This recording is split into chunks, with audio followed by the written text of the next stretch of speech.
La route était noyée sous un déluge d'eau. Les égouts, bouches béantes, ne pouvant avaler davantage, semblaient s'étouffer. Régurgitant par intermittence et ne parvenant plus à évacuer le surplus, les caniveaux s'étaient résignés devant l'orage, abandonnant peu à peu l'espace urbain à la pluie.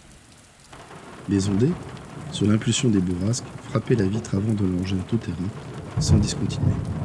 Clara, âgée de 8 ans, se sentant en sécurité à l'abri des éléments déchaînés, commençait à s'assoupir à l'arrière du véhicule. Son père était à la manœuvre, tandis que sa mère, assise à ses côtés, écoutait sa journée. Ce soir-là, toute la petite famille s'était enfin décidée à aller remplir la botte du Père Noël. Le magasin de jouets restait ouvert spécialement en cette période de fête jusqu'à 21h30.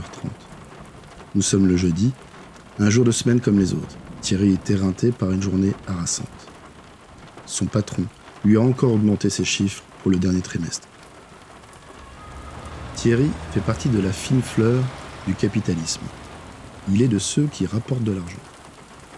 Commercial dans une petite compagnie d'import-export, sa société vivote et il est crucial pour l'entreprise, comme pour lui, que la fin d'année s'achève sur une note plus encourageante. Commissionné sur le chiffre, il sait qu'il ne parviendra pas à avoir la totalité de ses primes ce mois-ci, et qu'augmenter ses objectifs est aussi le moyen pour sa société de diminuer sa partie variable et donc sa rémunération.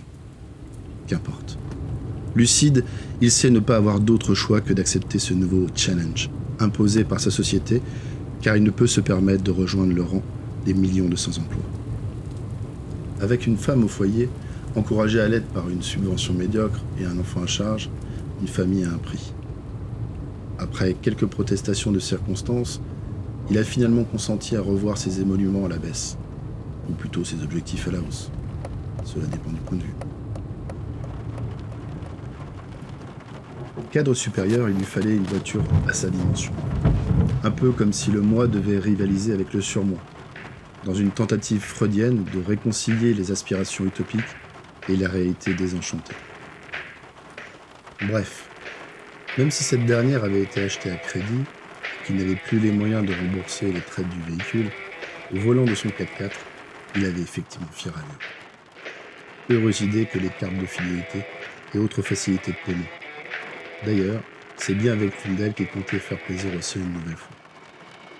Quand on ne naît pas riche, il faut hypothéquer sa vie, dépensant l'argent que l'on n'a pas aujourd'hui en se servant sur celui qu'on espère avoir demain.